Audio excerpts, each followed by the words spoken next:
Hola a todo el mundo, soy Luna. El vídeo original es en francés, pero yo me ocupo de la traducción. Espero que el vídeo os guste. No os olvidéis de dar a like, compartir el vídeo y abonaros. Gracias. Toi qui regardes cette vidéo, as-tu déjà entendu parler de cette fameuse théorie qui dit que les extraterrestres seraient une nouvelle phase de l'évolution de l'homme? Je vais maintenant t'expliquer comment on peut passer de ça à ça. Bonjour à tous, c'est Nero, bienvenue sur la chaîne Le Truc qui cloche. C'est parti pour la vidéo.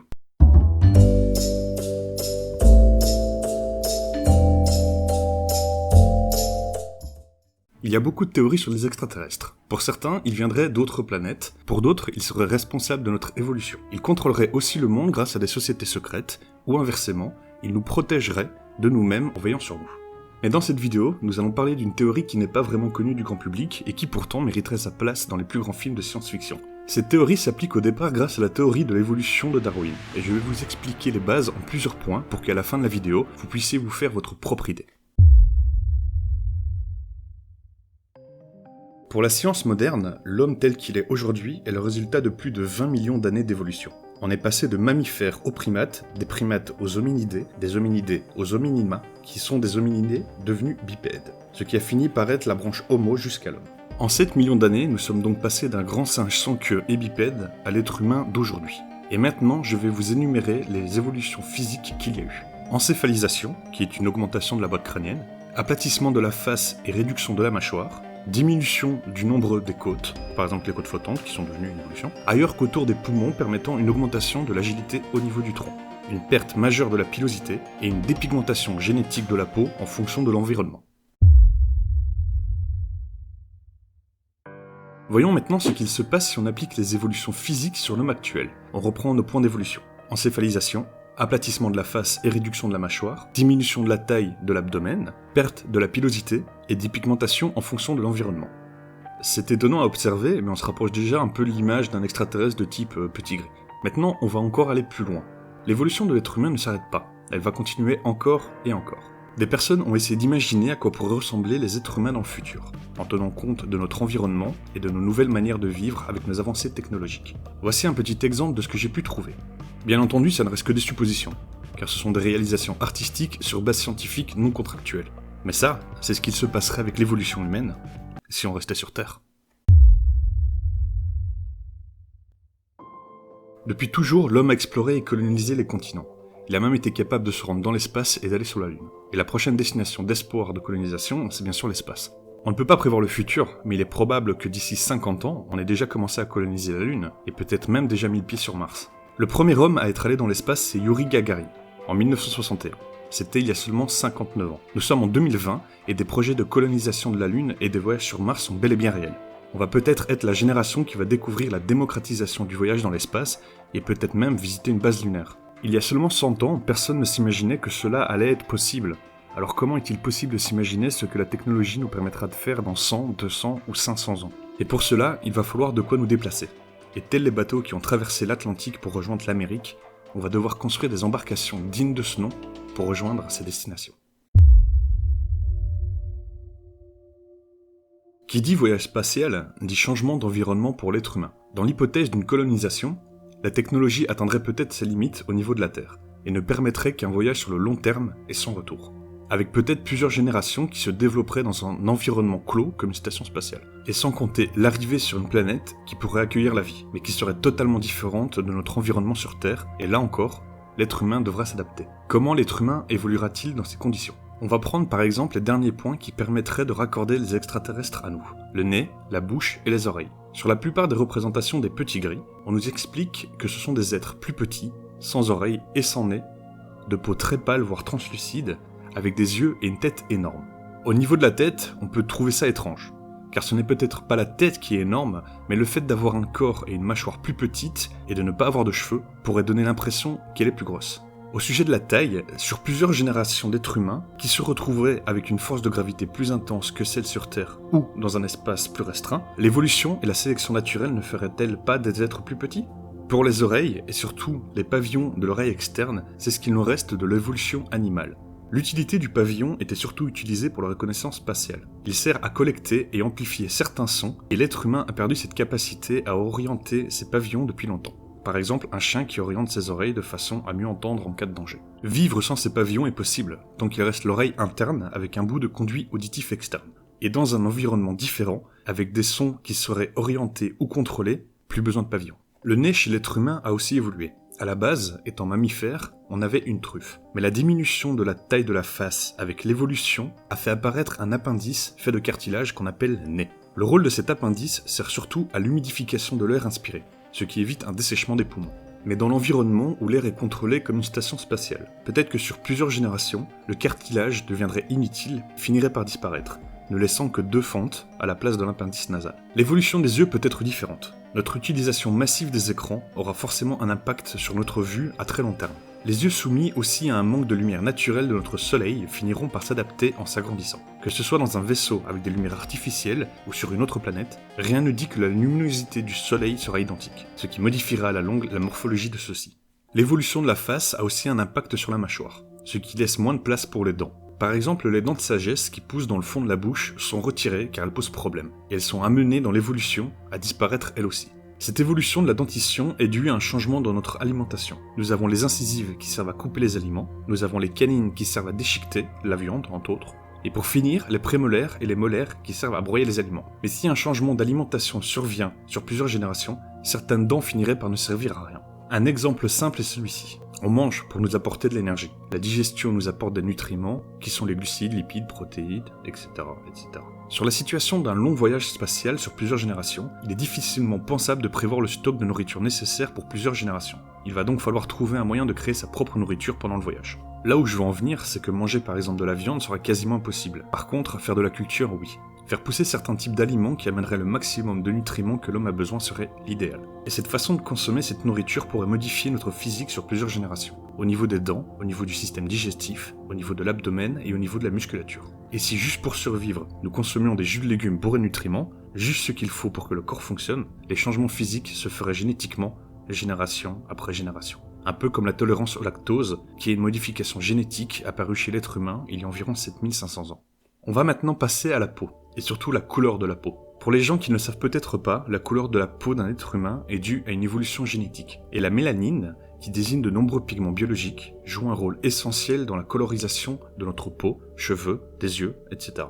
Son rôle principal est la protection des rayons UV de la lumière de notre soleil. Et ce sont ces fameuses mélanines qui, pendant l'évolution, ont réagi à l'environnement dans lequel vivaient nos ancêtres, créant en fonction de la répartition de l'énergie solaire, différentes couleurs de peau capables de se protéger des rayons UV du soleil. Voici une carte du monde avec la répartition de l'énergie solaire perçue sur Terre. Et voici une carte du monde des localisations par couleur de peau. Si on superpose les deux, on voit bien que c'est évident. Pour en revenir au sujet de la vidéo, maintenant qu'on sait que notre couleur de peau est due à notre soleil et aux ultraviolets, que se passerait-il si on était exposé à des lumières artificielles, à un soleil ou à une source de lumière ayant beaucoup moins d'UV?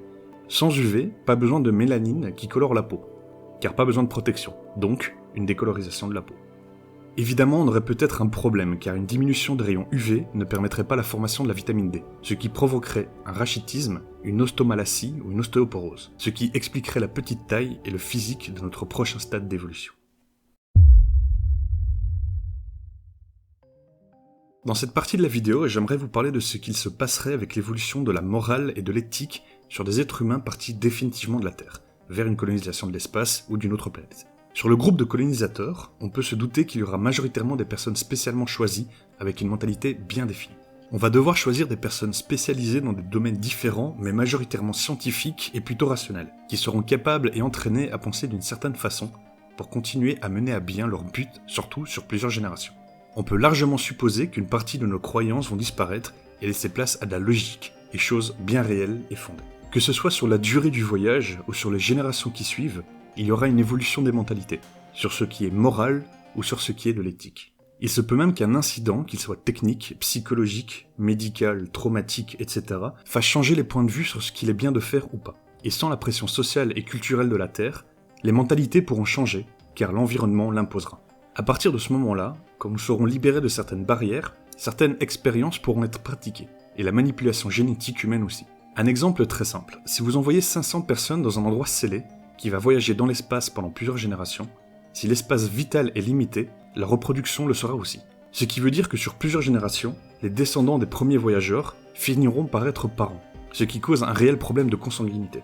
Et ça serait dommage de transférer des mauvais gènes qui pourraient mettre en péril les futures générations, d'où la manipulation génétique. Et je vais même encore pousser le truc encore plus loin. Admettons que ces voyageurs arrivent à un stade où ils seraient capables de créer un être sans la reproduction humaine, une sorte de clone presque parfait, sans défaut génétique et adapté à son environnement. Rien ne dit qu'il serait nécessaire de le faire développer sur le moment. Si on arrive à garder un être indéfiniment et le faire naître quand on en a besoin, ce serait l'idéal dans un environnement limité. Encore un exemple pour éclaircir la chose. Dans un environnement fermé, il y a de la place pour 500 personnes. Chacune de ces 500 personnes a un rôle bien défini. L'ensemble de ces rôles font que tout fonctionne. Admettons qu'une de ces personnes meurt. Dans notre logique biologique, nous devrions procréer. Schéma classique de la grossesse, problèmes liés à la génétique comme les maladies, les malformations, etc., etc. Mais dans le cas où on dispose d'un clone génétique parfait qu'on peut faire naître entre guillemets, quand on en a besoin, il suffirait d'attendre un décès pour le remplacer par un être identique, mais neuf, qui reprendrait la fonction manquante. Ce cas serait parfait car ça éviterait un dysfonctionnement du système. Toutes les places attribuées à chaque être qui a pour but d'atteindre un objectif général seraient indéfiniment remplies. Et ça évite aussi beaucoup de problèmes. Au niveau de l'espace vital, on garde le même. Ça veut dire aucune fluctuation de la population. Les besoins vitaux restent identiques sur le long terme. Mais avec le système que je viens de vous expliquer, il y a forcément une chose qui va disparaître. Vous êtes-vous déjà posé la question de quel genre pouvait être un extraterrestre, mâle ou femelle? Et si je vous disais ni l'un ni l'autre?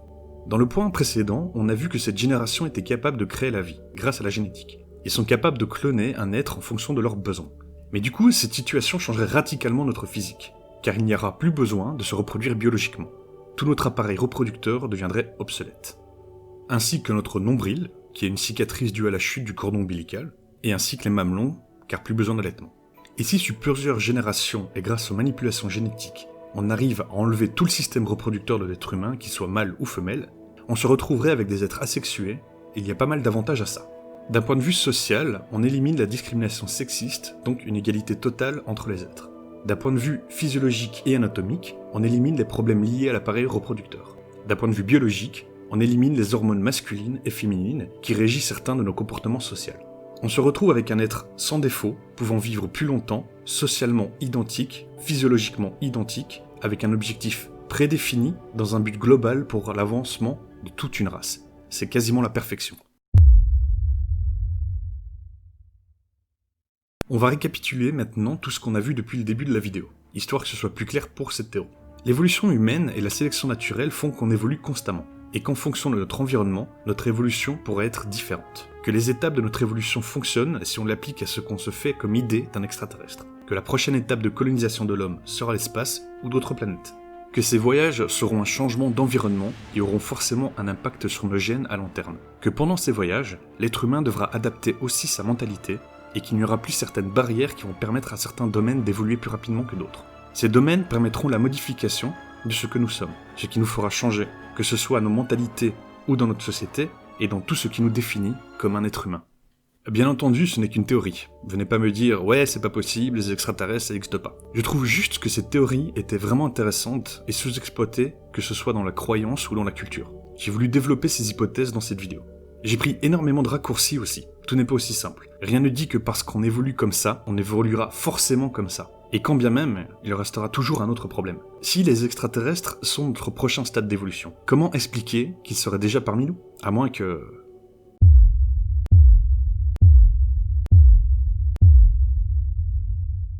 Ah! Voilà, cette vidéo est maintenant terminée. Et attendez avant de partir. Laissez-moi finir avant de changer de vidéo, s'il vous plaît. Et j'ai besoin de vous pour avoir quelques petites informations. J'aimerais bien avoir votre avis en commentaire sur le sujet et sur le format, ce qui me permettrait d'améliorer les prochaines vidéos. Si vous avez envie de débattre sur ce que j'ai expliqué dans la vidéo, que vous avez des thèmes pour les prochaines vidéos, n'hésitez pas non plus à m'exposer vos idées dans les commentaires, car ça fait pour ça. En ce qui concerne le référencement sur YouTube, le like, la durée de visionnage et les partages sont vraiment importants. Donc je vous invite fortement à aimer cette vidéo. Maintenant, il va falloir aussi vous abonner.